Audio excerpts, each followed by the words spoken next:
It's not very good. I would definitely put it in the top 10. So good. It's kind of a mess. A great work of cinema. Train wreck. Beyond a slasher, beyond a jump scare. More thought has gone into the story. Respecting the source material. Extremely gory, extremely violent. The lighting, the sets, the costuming. Extremely scary. Well staged, well shot, well acted. I saw the comedy for what it is. Relentless. It was just really, really good. This is pretty cool. Another reason why I think it's so good. We do have a system, and it works.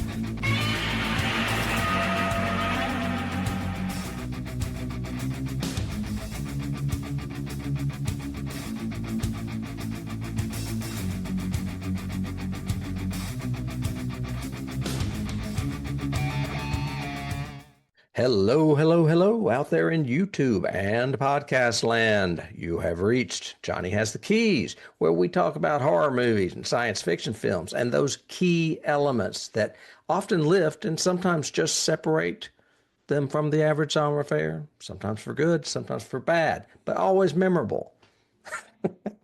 You like how I enhanced that, didn't you? I did. Oh, are you joining us for the first time? You are in for some fun. And if you're not, then welcome back.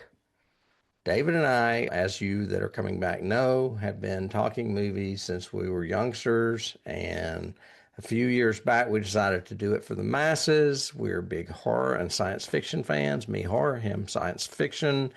And we decided we would take them all on by the entire century, and we do a few decades at a time. We are unscripted. We tend to ramble. We also jump around. We don't always do the 60s, 70s, 80s chronologically. We may go back to the 20s or to the 2000s. It just depends on what we have on our list. And if you want to see those lists, I'm going to start making some of our past lists from past seasons available. I was thinking about posting those on Facebook and maybe also on the website so that there's actually the list. And of course, you have to join our Patreon if you want to get those lists in advance, but that's another story. I'm here with my good friend, David Horton. David, how are you doing today? I am okay, stressed, too much stuff going on, rambling, running around, doing a bunch of stuff. But other than that, I'm in a relatively good mood, so that's great. And I'm excited about today's topic, so that's even better since it's in sci-fi world. But we normally talk about something else. We do a little icebreaker. What have you been doing this week? And especially genre related. Mine is pseudo genre related. Again, I've been doing a lot of reading. With my commute over an hour and a half every day, it helps me to wind up or wind down to listen to stuff, listen to audiobooks. And again, thanks to you, because you turned me on to those a few years ago, and I started reading, quote, reading again. I think that's so crazy. I've been listening to audiobooks for 3 decades now. And I had not. I'd always said, nah, if I'm not going to pick up the book, it's not worth it. I was doing that Cogley thing from Star Trek. A book, you can feel it and touch it. That's real. Never mind. Anyway. Yeah, but an iPad, you can enlarge the print and see it better. You can. And with an audiobook, I can just listen as I go. Oh my God. If you picked up an old mass market paperback and looked at it, you would be like, you would go crazy. The print is so tiny in those things. Oh, yeah. But anyway, so I finished the entire works of the guy that I like named John Sanford, who did all the Prey books. You read all his stuff? Good Lord, that's a lot. I've read every one of his 39 novels that are Prey books, but then I also read his 5 novels that are a sequel series to that based on one of the character's daughters, who's now a U.S. Marshal, the character in it, and his 7 novels with another character that he introduced about in book 28 or 29. So he's good at these series. He's really great at plotting. I really love his characterizations and the way he does it, and his twists are always strong. And it's not so heady or so big that I can't do it while I'm driving and enjoy it, or while I'm cooking or anything else. Anyway, he has a new series that he's doubled up with another author. It's John Sanford and Michelle Cook. I'd never heard of her before, but They have, and I should have known, honestly, because this won't be a glowing review. I love John Sanford, and I did not like this book. It is called Uncaged, and I should have known because it's called Uncaged, The Singular Menace, Book One. So I should have known, oh, he's already thought of a trilogy, a quintuplet, whatever, series of books. And so maybe I should expect the plotting to be slower than he normally does and better, because what made the Prey books work is they were a series and characters evolved a little bit in it, but it was like we used to like television. It was episodic stories in these books, and one book doesn't lead to another book other than the characters are the same. Yeah, Joe Lansdale does that with the Hap and Leonard books. Same characters, Right. but just different stories. Yeah. Yeah, and he might make a reference in this book to 4 books ago of some person or some place or something very Stephen King-y. Oh, we're back in Salem's Lot or whatever. But it's not integral. You have to read them in order. It's this epic brawling trilogy or whatever, which is what's happening in all the romantasy books and all that other stuff, and probably has been happening for longer than I know, but just that I'm becoming aware of. Anyway, this book was 28 chapters, could have been 5. Because that's how slow the plot developed, and it basically ended on a huge cliffhanger to buy book 2. And I was going, it was just, I'm not going to say it was a waste of time, but I was very disappointed in particularly the lack of character development, because it's like he saved it all for the last third of the book. And he saved all the accelerated plot for the last third of the book. And so now we're suddenly on a roll. I'm starting to like these characters. It's go, oh, have to come back for book 2 to see the continuing story. And I thought, I was as mad as I was from the 70s and 80s when movies would end with the cliffhanger and Empire Strikes Back. I have to wait 3 years? What are you talking about? What? Now I could just go right to the other book, but I don't think so. So who is this woman and what's her story? Why is he writing with her? Honestly, I didn't do the research on that. I should. I mean, it's not uncommon. Patterson's been doing it too, and I think there's a money thing there. I think they're doing it. In some cases, it's because the author's dead and they've somehow gotten rights to the name. But he's not dead. John Sanford's not. No, he's 82. Strong, yeah. And he's, like I said, he was churning out Prey books, at least one a year, if not my 2. dad read them like crazy. Yeah. He would talk your head off about them if he was around. Michelle Cook is an author of thrillers and dystopian fiction. She's from England. Let's see, what do they have in common? Dystopian fiction and British? I don't get that at all. No, and I've also under her Amazon, she's only got 1 book. So maybe it's somebody that's a new author that he's going to say, mentor her on, or maybe something like that. There's something smelly there. I don't know what it is, but I would. It was a shame because I really like him and I really didn't like him. And I know from just not my experience, but my father's experience, and maybe even my brother's, that he's a good writer and always has been. He was always on the bestseller list. So very strong. Yeah, this is weird. Now, I think Patterson's in it somehow for money, though, because he does those courses too. But so maybe she wrote the bulk of it and he just tweaked stuff and put his name on it with her. You know what I mean? To get her started or something. I don't know. It's weird because it doesn't feel like a Sanford book. It's a totally different characters, of course, and situation and everything else. So I can understand, it won't have the same pattern as the Prey books, or it won't have the same pattern as the Letty books.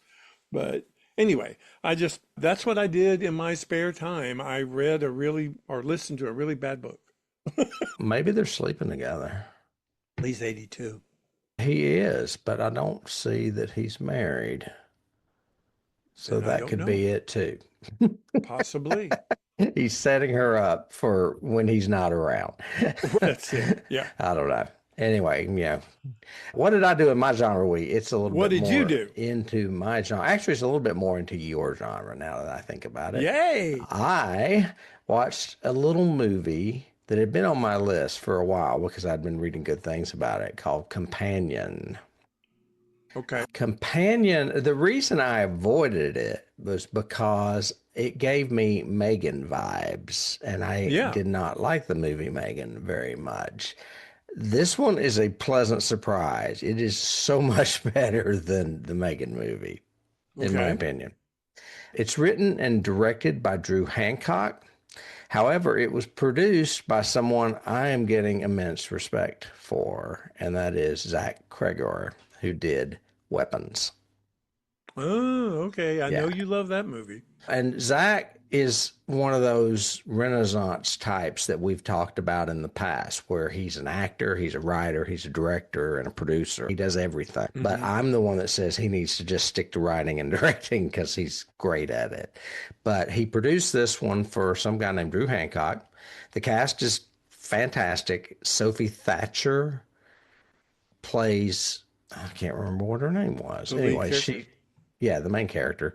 And she may be a rising scream queen because I've got here that she was also in Heretic, the movie with Hugh Grant, as Okay. well as The Boogeyman. Neither of those I have seen, but she was also in Maxine. And I don't remember her in Maxine. I'm assuming she was one of the starlet friends of Maxine. I've seen Maxine yet. It's the part of the trilogy I haven't seen. And then opposite her in this movie is Jack Quaid, who we know from The Yeah. Boys. Yeah, Love him. he's great. A synopsis is Iris, that's her name. Iris is a companion robot who believes she's human, and her boyfriend Josh are on a weekend getaway with friends.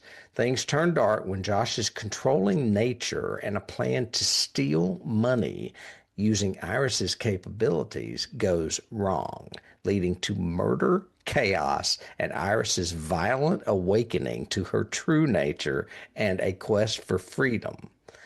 And all of this is going on critiquing AI, abusive relationships, and control.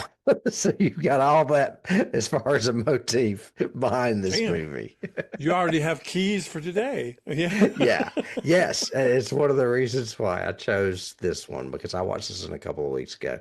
This Okay. movie gets 93% on Rotten Tomatoes with 26 reviews, and I'm totally okay with it. It was thoroughly entertaining. The cast is strong, and I didn't really catch any logic gaps on the first go round at all. So Nice. I think you would really like it. It is on my list. I should have watched it for this one. It would have been a good companion piece, but Hi, companion. dun dun. Yes.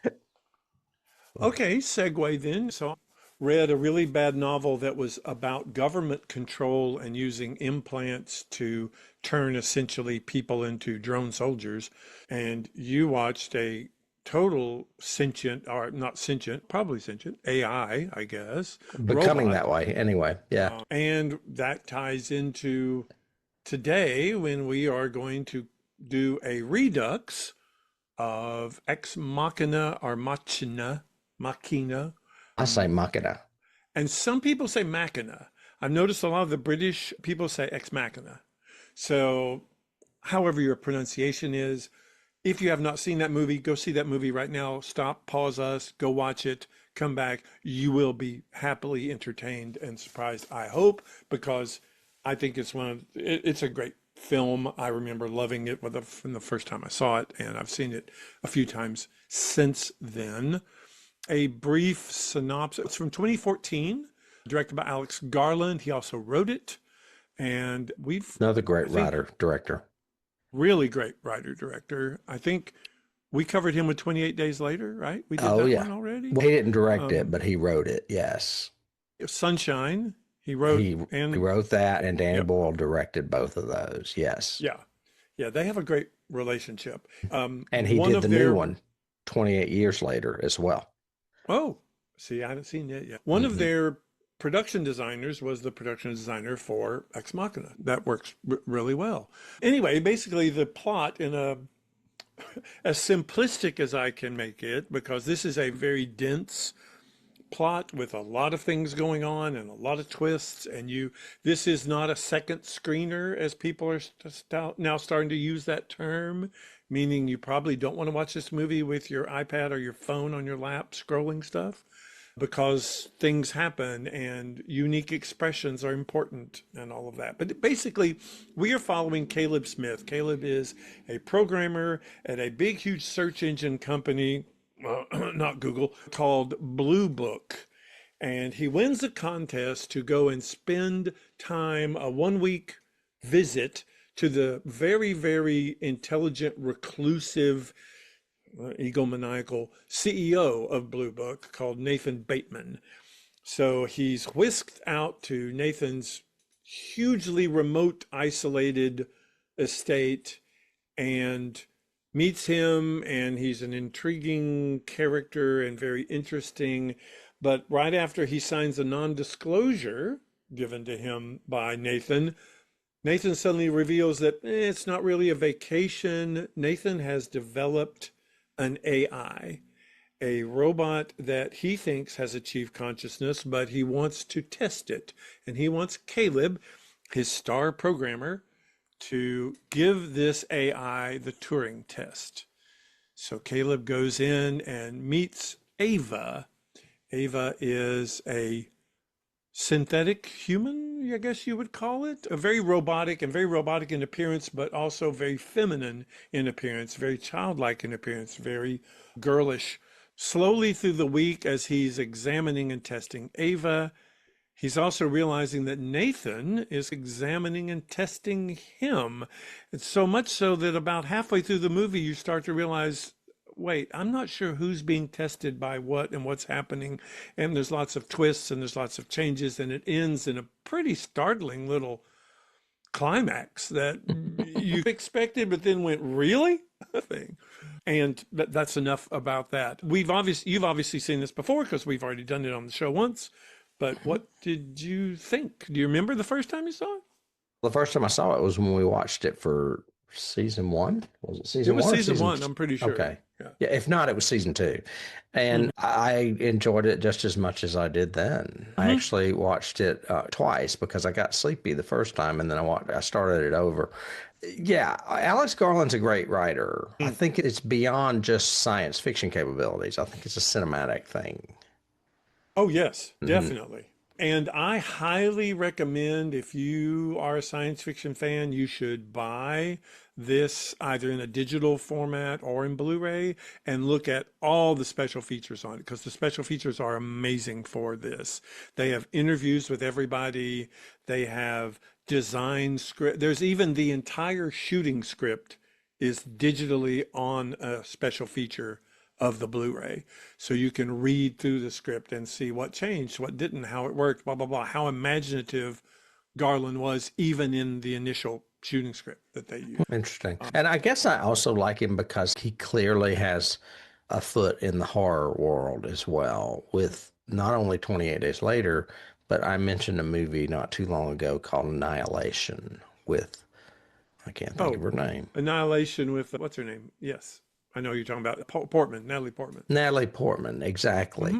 And he also did that movie Civil War, which I have not seen yet, but I noticed it dropped on one of my streaming things the other day, and I was like, ooh, I want to see that. But so one of the things that I liked about it and about this time examining the special features is his vision in general, coupled with his huge collaboration with cast and crew, which we talk about sometimes when we talk about behind the scenes. We talk about whether it's an Exorcist or a Kubrick situation where the director can be maniacal and manipulative of the cast, or it's a very collaborative, like a Ty West or one of those Flanagan. who are working with Flanagan, who works with the cast and the production team and everything. It's very interesting the challenges they had to do with this, because even Garland himself, he said, I essentially wrote a play. It's essentially, there's only 3 characters really in this. There's 4 really, but has no dialogue. He said, so basically you're watching 3 people in a very small isolated place talk to each other. Yeah, How do you keep one that? Yeah, how do you keep that interesting and compelling and everything? To do that, he demanded rehearsal from the company. So he said, I had to have rehearsal with these people and talk through it.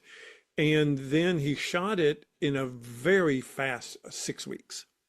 So from first shot to last was only 6 weeks, which is pretty tight for a show for this much work. And then they had to spend over a year for CGI, of course.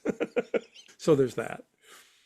But were there elements or, well, I'm sure we'll talk about themes as we go through this, but scenes, we usually start with scenes that impressed you, or you still have ruminating or whatever?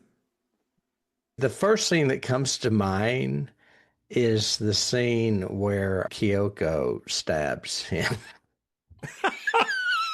So the last 10 minutes is what you think of first. No, it's just the way he does it, because it's not like a violent stabbing at all. She just kind of sticks the knife in him, just Yeah. slowly. And you go, what the fuck? And That's he his does reaction too. Yeah. And then he gets it in the back too, doesn't he?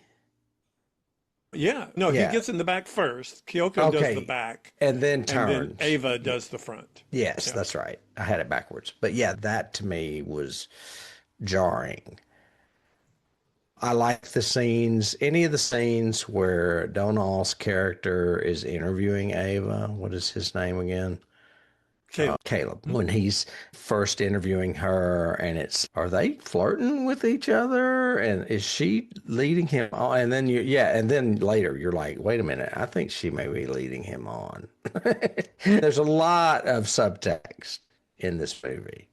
Yes. And there's a lot of manipulation in this movie, and what is who's manipulating who and how. I agree with you. I think the very first meeting with Ava is one of the most impressive that I like, because when he first sees her in silhouette far away, and then he sees her going through the aquarium wall before she comes around, and that entire first, he doesn't sit, she sits first. They both, getting to know each other. And you can tell he's just amazed with, this is oh my God, this is really good stuff. Right. Plus the fact that she's attractive. So there's that. Right. And prior to that scene, you have the Oscar Isaac character having having Caleb sign a non-disclosure. Oh, yeah. That's a good scene too. Because he's, what am I doing? I don't know that I want to sign this. Oscar Isaac is this entire cast is great. So let's say that. But Oscar Isaac is so good in this role, and being able to play this genius, megalomaniacal guy with all of his faults and everything. I love the first two scenes. We talk on the podcast a lot about how you intro your character is very important. How they are first perceived and how you introduce the characters. So Ava has a great introduction.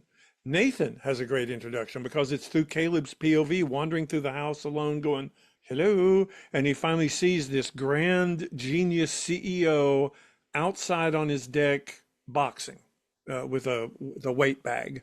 And it's a great intro. And Caleb's intro is great too, because it's the first frame. He's sitting at a computer being observed by all these webcams and everything else. And you get this fish in a fishbowl intro of him. But those first two scenes with Nathan, the way he breaks the ice by going, look, hey, let's just stop all this, okay? You're scared. I understand. You're intimidated by me because I'm pretty impressive. And this is a great place and blah, blah, blah. And he's just so got it right there. And he's controlling him from like the first freaking line. It's great. Loved it. I know. I don't want to get into cast just yet, but I'm like, why did they not get Robert Downey Jr. to play this part? Because it is Robert Downey Jr. That's why it would have been too Tony Stark if they had him. To me, Nathan is not a witty guy. Robert Downey Jr., just like we saw in Scanners a few weeks ago, he's always playing a fairly witty character. Scanners. Or no, Scanner Darkly. A Scanner Darkly. His head did not explode. His head did not explode, no.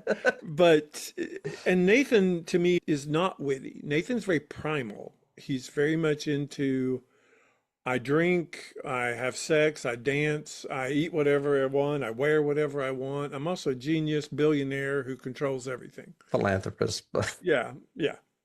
So those two scenes, I like the scene where the double twist happens, where Caleb realizes that Nathan has been watching him even during the blackouts and all the time and has been manipulating him. And he realizes that he was just bait for Ava. It's the thing. You weren't testing her. Yes, you were, but you were testing her with my parameters, which were I'm setting you up to be her escape valve if she wants to take it. And Caleb just keeps that focus. He's got his back to him and he just is zoned out and everything else. And then Nathan's being all cocky going, so tell me, what was the plan? What was going to happen during the blackout? Blah, blah, blah. And he was going, I was going to change the lock codes so that when the blackout happens, instead of everything locking down, everything opens up. He goes, oh, yeah, that would have worked. And he goes, yeah, because I did it this morning and I already reprogrammed it and it's already happening. And he looks at him and then he gets up and goes to the monitors, realize Ava's out. I loved that moment. I thought that was so cool. yeah. I like the Caleb twist at the end. She literally leaves him. I know. I'm like, will he ever get out? No, he will die. He will die in that. Nobody's coming to get him. Nobody's coming to save them. There's no security force. There's no. I figure he'll find a way out, but I don't know. I love the way Garland set it up because he banged against the glass with that stool for a long while and nothing happened. No and then sound. It just ends with him sitting there staring at Kyoko's body and Nathan's body in the hallway. Yeah. And we get that final, which again, another good scene, that final. And she goes and puts the skin on and leaves. Yeah. And does exactly what she says in the very first scene with him, which is I would go to an intersection and watch people because that's where you learn. And that's how the movie ends, which is that's a good scene too. Just that shot of her in the public. So many, oh yeah, shots, so many good shots, and so many windows and reflections, literally reflections in this movie, which is great. Well, the whole place is made of glass. Yeah, there's glass Pretty looking much. everywhere, Yeah. but like the design element of her, and that's in the Blu-ray too, where the production designer he's the one that came up with the idea because in the script, it's just literally a blank wall. Think of Silence of the Lambs. It's just a lucite or glass wall that separates two rooms. And you've got Ava on one side and Caleb on the other. And it was the production designer who came up with the idea. He goes, no, I think Caleb should be in a little cube. His should be very restrictive. And Ava should be able to walk all the way around him. Ava should have the freedom, even though she's the one that's trapped. But is she? Or is she trapping him? And let's do that subliminally. And that gives us these three walls that we can play with and reflections and all that. It was a really cool idea. Yeah. And yeah. Any trivia or stuff you learned or thought? Well, let's see what I've got as far as, I don't really have anything as far as background. I knew that you would. I can move on to cast if you want. Sure. Okay. This, as we mentioned, Caleb is played by Donal Gleason, who is, I think he's great, but I'm a huge fan of his father. And his father was, of course, in 28 Days Later with both Alex Garland and Danny Boyle. He was directed and of course, Alex wrote it. And that's Brendan Gleeson, for you folks out there that don't know that. I think they're Irish. They're an Irish acting family. And it is pronounced Donal. I looked that up because it's spelled with an M, and the M is silent. Donal. Yep. Donal. He's an Irish actor and writer. Apparently, he is best known for his portrayal of Bill Weasley in the Harry Potter film franchise from 2010 to 2011. And we just covered Harry Potter. He also did a movie called About Time that I have not seen, and he was in The Revenant with Leonardo, and I've not seen that either. Yeah, good character in that one. That's a brutal movie, but it's really good. He also played General Hux in the new Star Wars trilogy, the sequel trilogy, and he was also in that with Oscar Isaac. Oh, that makes sense. I always equate the Gleasons with the Skarsgårds. Only one's family Oh yeah. Swedish and one is Irish. But they're like, Yeah. oh yeah, that's that great European acting family where the father has a bunch of sons and they're all actors. Yep. And the other one, what's the Thor family? The Australians. Chris Hemsworth and The Liam, Hemsworth his brothers. brother, is Yeah. definitely an actor, and I can't remember who else is in that one. But I don't think his father is he? Oh, I don't know. Maybe That not. that They're may just be not a brothers. switch. Yeah. Yeah. But Donal, I mentioned he's the son of Brendan, but he's also appeared in several films and theater projects with his father, and I'm pretty sure that the Skarsgårds have as well. I know that his father was on Saturday Night Live with him not too long ago. It's funny. Alicia Vikander plays Ava, and I've got in my notes that she was in The Danish Girl, which is a movie I've heard of but that I haven't seen. And coincidentally, she actually is Swedish, and she is married to Michael Fassbender, who She was I in guess. Tomb Raider too, the new reboot. Tomb Raider. Yep. She played Oh, Lara Croft. okay. Because Yep. okay, and then I was gonna say we last saw Michael Fassbender earlier this season in that Alien movie, Covenant, wasn't Cor- it? Or Covenant.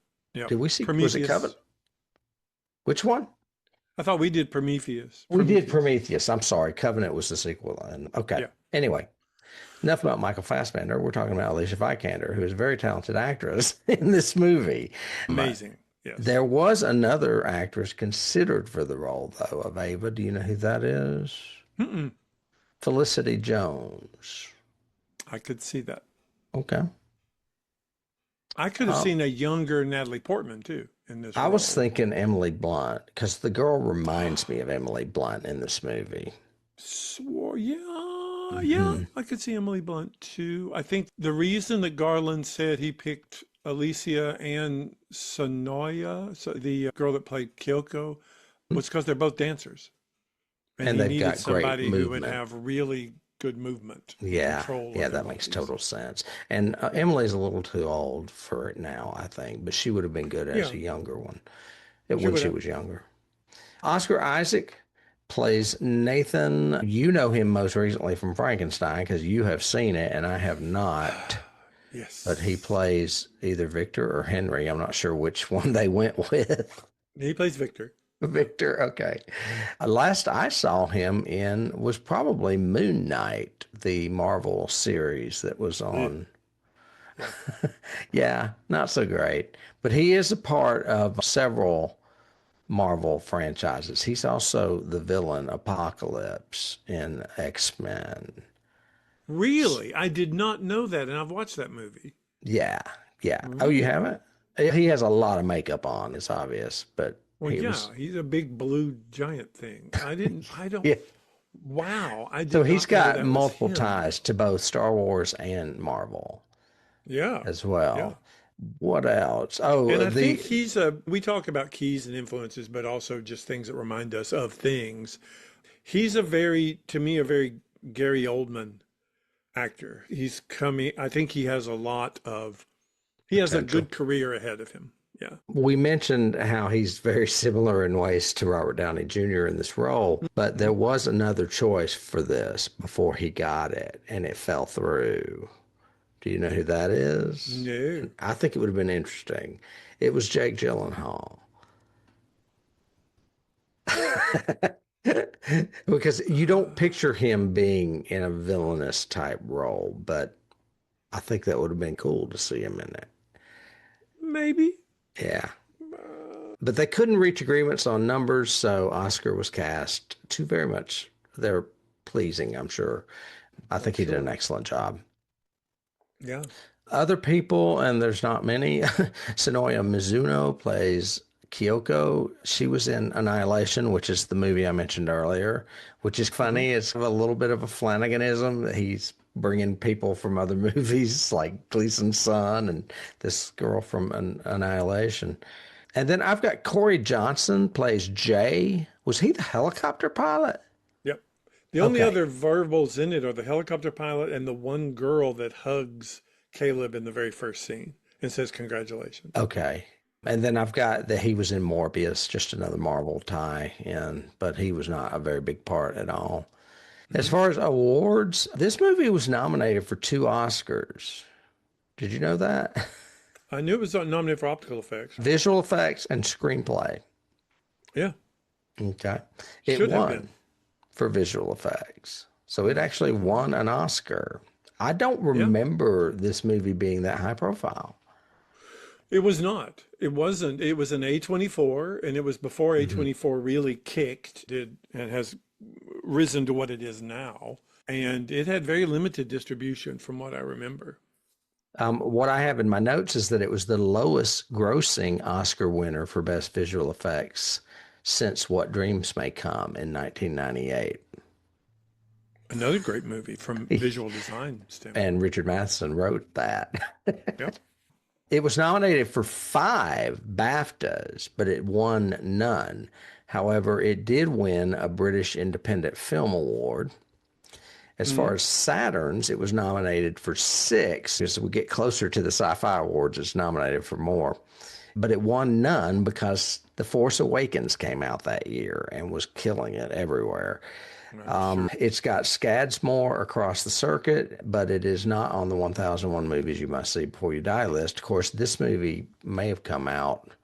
What year did this come out? 13, 14. 24. Oh, no. Okay. So, the list was still going on then. It's updated through 2020. So it didn't make the list. And that's all I have really for cast and awards. I would put it on there because it's probably in my top 25 of I science think fiction. it belongs in there. It definitely belongs in a top sci-fi list for sure. Yeah, definitely. Because a lot of heady, slow burn sci-fi movies tend to bore me. And this movie does not bore me at all. Good. I Yeah. think, but then again, that says a lot about the acting and the screenplay And the and the writing. Yeah. photography. Yeah, but even the name alone, Ex Machina or Machina, means God in the machine, which Right. is what the entire subtext of this movie is. Is this machine sentient? And the questions that it raises are so heady, like you said, but intriguing. And you can think about them after the film. Think about stuff like she goes, "Do you have somebody testing you on whether you're intelligent or alive or not?" And he goes, "No." And she goes, "Then why do I have to pass a test? I don't understand." And Garland in an interview says, he said some things I wanted to quote and make sure that we talk about, because he said, from a I guess from a thematic approach to consciousness and duality and all of that. He said that he really likes doing science fiction, even though he's done horror. He really likes doing science fiction, especially science fiction that's based on science. He doesn't necessarily like just a viral outbreak, he even said that, but he likes science fiction that's based on science. He says that he's fascinated with AI because he thinks that singularity is going to happen. He thinks that AI is going to swap in our primacy, because if you have an intelligence that is sentient, that never gets sick, that never calls in to work, that is never has to sleep, as long as it can be repaired, it can live forever. Why shouldn't it live forever? And he goes, and even said in one of the interviews, he goes, we don't look back at the Neanderthal and go, oh, poor Neanderthals, but we are going to be poor Homo sapiens sooner or later. And I really agree with that. And that's what I think this movie But they have examines. to be our sex slaves first. Interesting, because he said he has Nathan's character, as Caleb's character asked Nathan, why did you make her a girl? Why couldn't she just have been a gray box? And he said, and Nathan responds with, sexuality is primal. It's part of any form of life, is procreation. What would one gray box see in another gray box? He said, plus the fact that sex, and he ends it with something like, plus the fact sex is fun. Yeah. But Garland said he wanted her to be a female, childlike, not childish, but childlike, so that the audience would feel protective. He said, we will subconsciously feel protective of her. And that was important because you realize at the end of it that she's been manipulating all of them the entire The time. entire time. Yeah. Yeah. I don't, let's see if I've got any trivia. I actually don't have any trivia. All I've got left really are keys. Let me see. The only thing I have is just, again, the themes that come out of this, religious themes like creation, thinking you're God, being God, all that kind of stuff, being a pawn, being manipulated, AI, duality, a lot of reflections in this movie, literally visual reflections and mirrors and glass walls and all that. So there's a lot of that. I'm just writing down keys because I keep thinking of them. Yeah, Do you want to go on into keys? sure. We can do keys. I have, you already mentioned Frankenstein, and I've already mentioned Companion and Megan in my genre week, which all three of those obviously are big keys to this. But the beginning of this movie starts with this setup of him winning a contest, which is very Willy Wonka, which we Oh, yeah. mentioned not too long ago in, I guess it was Harry Potter. We said it's Yep. very Willy Wonka too. So we've had a couple of movies here lately that have Willy Wonka as a key, or Charlie and the Chocolate Factory, if you want to go back to the book. Uh-huh. Yeah, I So think that was a good one. I think we've got a lot of keys that we have had recently or within the past couple of years. One of mine's is Colossus, the Forbin Project, which is okay. all about AI and sentient. And that one's much more of a political thriller because once it reaches sentience, it says, I'm God and I'm taking over your nukes. This one is much more of what Garland says, which is the quote was, the film questions what it means to be human and suggests that the most advanced AI might not seek destruction, but just want freedom, using human traits like empathy and deception to achieve its freedom, ultimately turning the creator into a pawn of its own freedom. So lots of freedom in there. Another key is, of course, 2001. Rather than be that destructive, this is more I guess, insidious almost because it's more subtle and more you don't even realize you're being manipulated. It's the, She's a lot more than a red dot yeah, yeah, or a gray box, as you said earlier. true. I have Blade Runner, Oh, yeah, obviously, of course. because that's all, it's the same theme. Are they really human once they've reached that status of And sentience? once you're human, what rights do you have if you're a synthetic being, if you're not a Homo sapien, if you are another, not rival, but another species, so to speak? Right. What are your rights? What can you do? That leads to my next key, which is Artifice Girl, which we covered, I think, last year, Yeah, I love that movie. which was the same thing of this young female reaching sentience and wanting to become a physical, wanting to get out into the world. So, Another slow burn science fiction movie that did not bore me. no, it was Um, really good, really strong. but Terminal Man did. Yep. Sorry, Joe. Yep. Terminal Man was not the best. Yeah. No. But yeah, you're absolutely right. The Artifice Girl's perfect. Very similar. I Said, have Black Mirror. It oh, yeah. reminds me of something, like you said, technology, not necessarily gone wrong, but gone dark. Yes. There's Mhm. actually an episode where Gleason plays a robot in the first season of Black Mirror. Okay, cool. Yeah. Very cool. It's a creepy story. It's one of those where if you want to get over grief, we will send you a replicant robot that looks exactly like your murdered husband, and you can keep him for 6 months so that you can slowly get used to getting of him leaving. And Hmm. it's creepy. It's creepy. But so are most Black Mirrors. It's a good episode. I've got you mentioned Frankenstein with Oscar Hmm. Isaac. This is kind of Frankenstein. You've Oh, got the mad scientist who created life and he thinks he has life and what's going to happen, the life's going to end up killing him. oh yeah. That's why I brought it up earlier, but that's okay. You just Yeah, did it again. yeah. It's very Frankenstein, And which is, Pinocchio. yeah. Yeah. Just a second, I was writing stuff down. Pinocchio. I don't know how to Hmm. spell that. I'll figure it out later. I have I have some stuff that I got off IMDb, which you probably have, and I also had one other thing is the phrase, and I'm not sure how it ties in, but the phrase Deus Ex Machina is Latin, meaning God Correct. of the machine Hmm. or God from the machine. Hmm.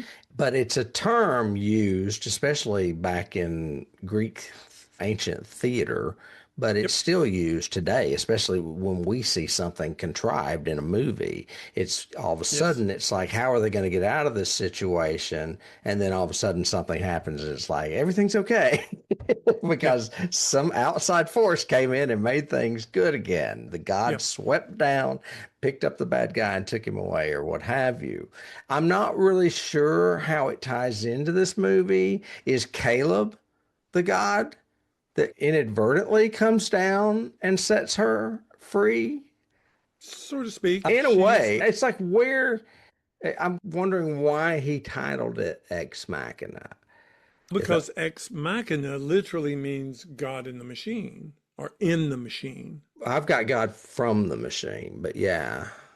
Yeah, and so that's essentially what Ava is. She is the new God in the machine.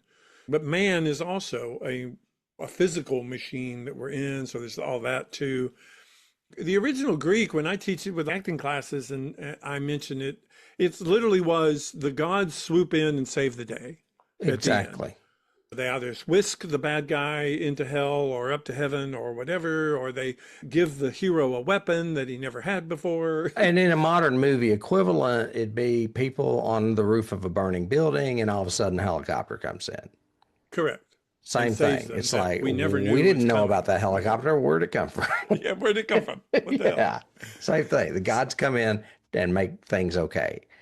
So that's So why I I was trying think, to figure out where he was coming at with the title because he takes the dais off, and I'm uh-huh, not sure how that translates as far as Latin. I guess from machine, maybe.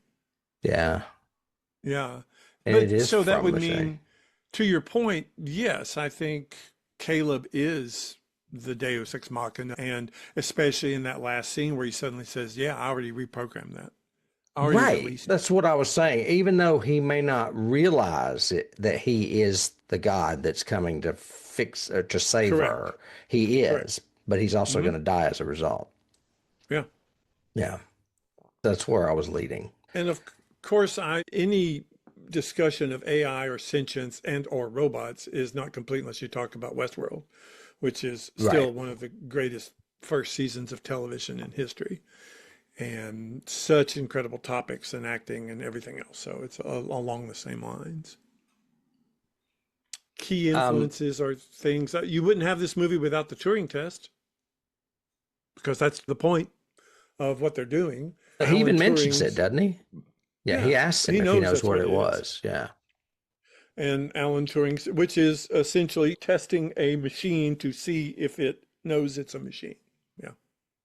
I've got that, and I've not seen this movie. I got this off IMDb, but that it has many similarities with a movie called The Machine from 2013. I've not seen that movie, but I have heard that too. Yes. And it also has a female robot named Ava in it, Hmm. apparently. And you got female robots, you got to go all the way back to Metropolis. Oh my There you God, go. yeah, that's a good one. Fe Female robot there. And lots of robots in general. Lost in Space, the new reboot series thing with that funky little robot that was more sentient and was trying to find its own morality. Not I've the got warning, one that's going warning, to blow warning your one. mind. Yeah.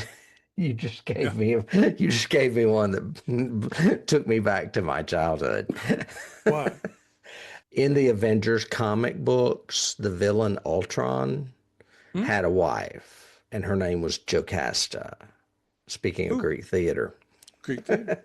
and she was a female robot. She was all metallic, very silver looking with long hair. There you go. Yeah, so that just, I won't say anything, but it might tie into a key from something in the near future. But yeah, Jocasta of Marvel fame.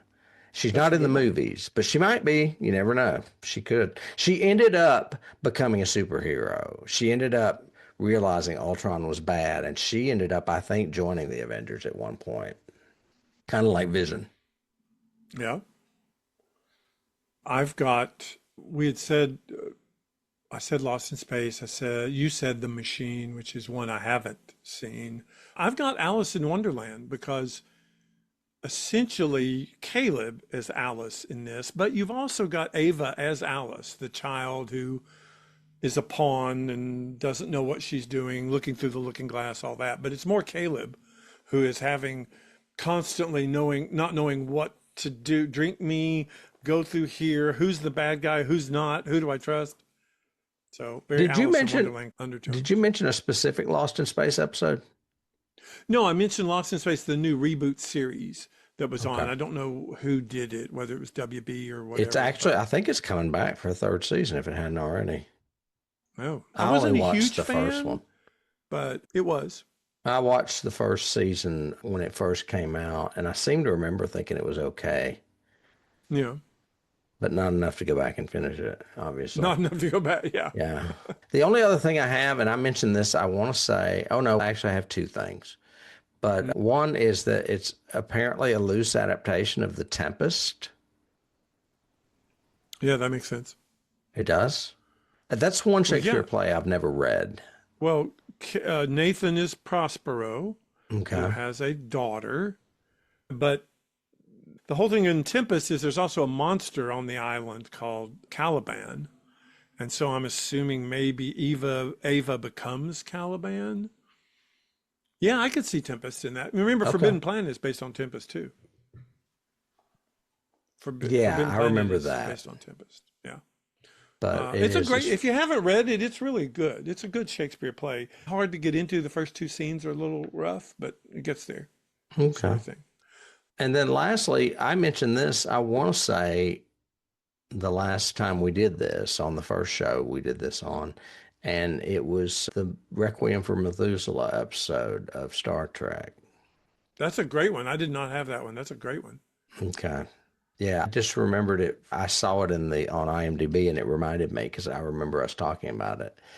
Because we Yeah, haven't got to that episode yet on Patreon. true. We're True. going to be doing that soon. I think I don't know if this movie would have been made if you didn't have A24 and they're backing on stuff. I think we Hmm. should mention the fact that they've gone on to do Oscar winners like Whale, but you've seen Lighthouse. I haven't. Hereditary, Midsommar, Witch. They've got some great films. Oh my God, they do really good stuff.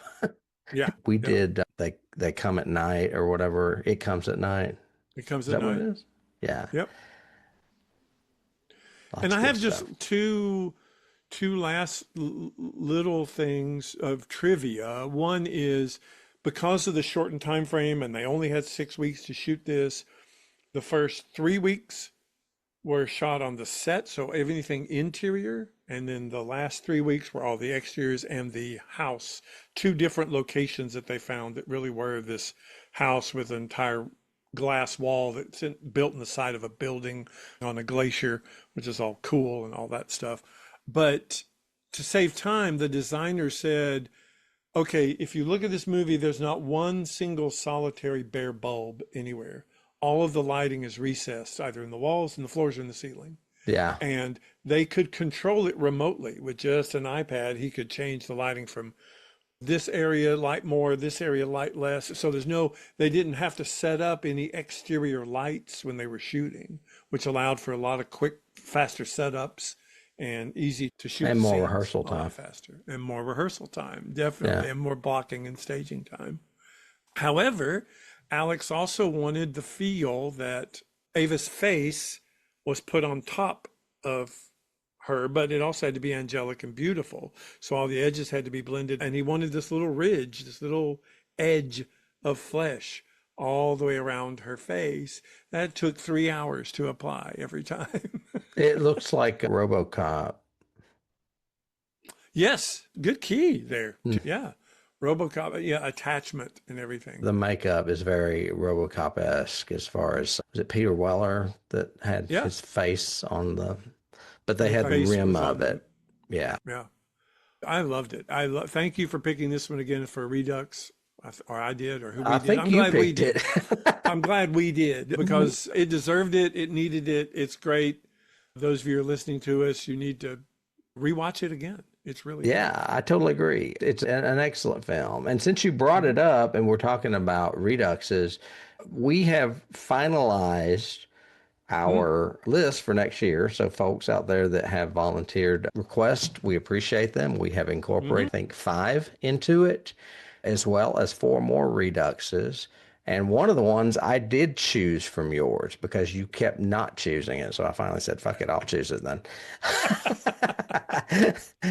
And that will begin. Obviously, we've still got one more episode to do this season, and then we'll move into next season later this summer.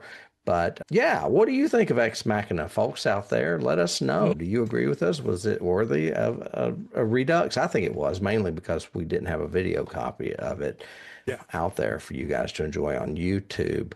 Let us know in the comments down below. And while you're down there, please and subscribe. You wouldn't like us there, but you would subscribe to us and maybe check out some of our other videos that we have there. We've got some little shorts and stuff. And if you really want to help us, which we would really appreciate, you could always go over to Patreon, where we have some free shows as well as some subscription-based content, including some sci-fi and horror television series, and that's Star Trek and X-Files, as you already know if you've been listening to us. And until next week, oh, actually, we've got 2 more shows. I said we only have 1, but we've got 2 more shows. We're going back into Horrorland next weekend, or next week, and it's a double feature. Looking forward to that. Ending this season really good. So yeah, we've got some pretty big horror and sci-fis coming up. Yeah. To go out with a bang. And until then, I will see you, David. I will see you then. All righty. Bye.